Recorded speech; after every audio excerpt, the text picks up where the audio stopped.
নন্দীগ্রামে বড়দিনে কিশোরীকে অপহরণের চেষ্টার অভিযোগ। বাঁচতে চলন্ত বাইক থেকে ঝাঁপ দিল কিশোরী। বড়দিনে বন্ধুর সঙ্গে ঘুরতে বেরিয়েছিল কিশোরী। অভিযোগ, নন্দীগ্রামে প্রস্তাবিত রেল প্রকল্পের কাছে কিশোরীর উপরে চড়াও হয় দুই দুষ্কৃতী। নন্দীগ্রামে বড়দিনে কিশোরীকে অপহরণের চেষ্টার অভিযোগ। বাঁচতে চলন্ত বাইক থেকে ঝাঁপ দিল কিশোরী। বিটন চক্রবর্তী আমাদের প্রতিনিধি এই মুহূর্তে টেলিফোন রয়েছে। বিটন, বিস্তারিত জানাও। দেখো সৌমেন, যেটা স্থানীয় সূত্রে এবং নন্দীগ্রাম থানার সূত্রে আমরা জানতে পেরেছি যে এক বন্ধুর সঙ্গে এক কিশোরী, সে কিন্তু বিকেলবেলা যায় নন্দীগ্রামে যে প্রস্তাবিত রেল প্রকল্প এলাকায়। সেইখানে দুই বন্ধু মিলে যখন দাঁড়িয়ে গল্প করে তখন সন্ধে নেমে আসে, যেটা অভিযোগ। সেই সময় সেখানে দুই মদ্যপ দুষ্কৃতী তারা পৌঁছয় এবং কেন তারা ওইখানে গল্প গুজব করবেন সেই নিয়ে প্রথমে বচসা হয় এবং তারপর যেটা মূলত অভিযোগ যে বন্ধুকে মারধর করে সেখানে ফেলে রেখে কিশোরীকে মোটর বাইকে করে তুলে নিয়ে যাওয়ার চেষ্টা করে এবং বেশ কিছুটা তারা চলেও যায়। কিন্তু এই কিশোরী প্রাণ বাঁচাতে এবং তাদের হাত থেকে রক্ষা পাওয়ার জন্য কিন্তু সে ঝাঁপ দেয় এর থেকে, মোটর বাইক থেকে। এর পরবর্তীকালে ওই এলাকায় যখন স্থানীয় বাসিন্দারা ছুটে আসেন এবং তখন দেখতে পাওয়া যায় যে কিশোরটি মুমূর্ষু অবস্থায় পড়ে রয়েছে। তারাই তাকে উদ্ধার করে নন্দীগ্রাম যে সুপার স্পেশালিটি হাসপাতাল সেখানে ভর্তি করা হয়েছে, সেখানে চিকিৎসায় রয়েছে ওই কিশোরী। সৌমেন, ধন্যবাদ বিটন। নীতিশ কুমারের মাস্টার স্ট্রোক। লোকসভা ভোটের আগে নীতিশ কুমারের মাস্টার স্ট্রোক। প্রায় 4 লক্ষ চুক্তিভিত্তিক শিক্ষককে সরকারি কর্মীর মর্যাদা দেওয়ার সিদ্ধান্ত।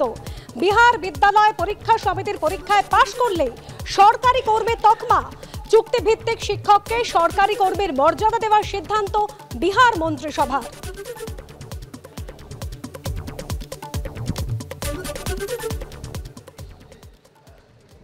বিহারে যখন প্রায় 4 লক্ষ চুক্তিভিত্তিক শিক্ষক, তাদেরকে সরকারি কর্মীর মর্যাদা দেওয়ার সিদ্ধান্ত নেওয়া হলো, সেই সময় এই রাজ্যের প্যারা টিচাররা তারা কি বলছেন শোনাবো। প্রথমে ধন্যবাদ জানাই বিহার সরকারের শিক্ষা দরদি মনোভাবকে। আর সেখানে দাঁড়িয়ে আমাদের পশ্চিমবঙ্গ সরকার দীর্ঘ 20 বছর ধরে পার্শ্ব শিক্ষকদেরকে দিয়ে স্কুলের যাবতীয় কাজ, জুতো সেলাই থেকে চণ্ডীপাঠ সমস্ত কিছু কাজ করে নেওয়ার পরেও এখনো পর্যন্ত 9,000 আর 12,000 টাকার বেশি বেতন এখনো পর্যন্ত দিতে পারেনি। ইতিমধ্যেই 300 জনের বেশি পার্শ্ব শিক্ষক অনাহারে, বিনা চিকিৎসায়, মানসিক যন্ত্রণায় তারা আত্মহত্যার মতো ঘটনা ঘটিয়েছেন। এই অবস্থায় দাঁড়িয়ে যেখানে দ্রব্যমূল্য প্রতিনিয়ত বৃদ্ধি পাচ্ছে, সেখানে দাঁড়িয়ে পার্শ্ব শিক্ষকদের বেতন যে তিমিরে ছিল সেই তিমিরেই রয়েছে।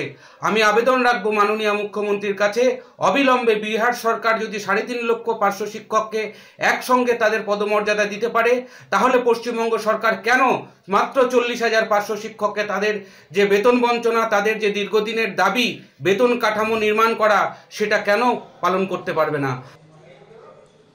নীতিশ কুমারের এই সিদ্ধান্ত নিয়ে আইনজীবী এবং সিপিএম সাংসদ বিকাশ রঞ্জন ভট্টাচার্য কি বলছেন শোনাবো।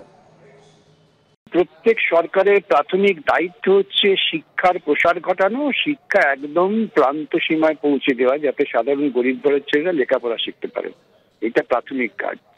সেই কাজ করার ক্ষেত্রে নীতিশ কুমার যে সিদ্ধান্ত নিয়েছেন অত্যন্ত যুক্তিসঙ্গত, সাংবিধানিক সিদ্ধান্ত এবং পিছিয়ে পড়া মানুষকে জ্ঞানের আলো পৌঁছে দেওয়ার ক্ষেত্রে সরকারের এই ভূমিকা প্রশংসার যোগ্য। চুক্তিভিত্তিক শিক্ষক মানে হচ্ছে শিক্ষকেরও না আছে নিরাপত্তা, তিনিও মন দিয়ে পড়াশোনা করাতে পারবেন না এবং ছাত্ররাও তারাও কিন্তু চুক্তিভিত্তিক শিক্ষকের উপর শ্রদ্ধা রাখবেন না, যে চুক্তিটা যাচ্ছে কাল চলে যাবে। সেদিক থেকে খুব ভালো কাজ করেছেন এবং এটা দৃষ্টান্ত হওয়া উচিত সমস্ত রাজ্যের কাছে, বিশেষ করে এই রাজ্যের বুলিবাজ মমতার কাছে। বাংলায় চাকরির দাবিতে দীর্ঘদিন ধরে চাকরির প্রার্থীরা তারা আন্দোলন করছেন, রাস্তায় নেমে বিক্ষোভ দেখাচ্ছেন। আর সেই সময় লোকসভা ভোটের মুখে নীতিশ কুমারের বড় সিদ্ধান্ত। প্রায় 4 লক্ষ চুক্তিভিত্তিক শিক্ষক, তাদের এবার সরকারি কর্মীর মর্যাদা দেওয়ার সিদ্ধান্ত নিয়েছেন নীতিশ কুমার। লোকসভা ভোটের মুখে বিহারের শিক্ষক নিয়োগ নিয়ে নীতিশ কুমারের এই সিদ্ধান্তকে মাস্টার স্ট্রোক হিসেবেই দেখা হচ্ছে। বিহার বিদ্যালয় পরীক্ষা সমিতির পরীক্ষা, সেই পরীক্ষায় শুধুমাত্র পাশ করতে হবে এই চুক্তিভিত্তিক শিক্ষকদের, তারপরেই তারা সরকারি কর্মীর মর্যাদা পাবেন। চুক্তিভিত্তিক শিক্ষকদের সরকারি কর্মীর মর্যাদা দেওয়ার সিদ্ধান্ত নিল বিহার মন্ত্রিসভা।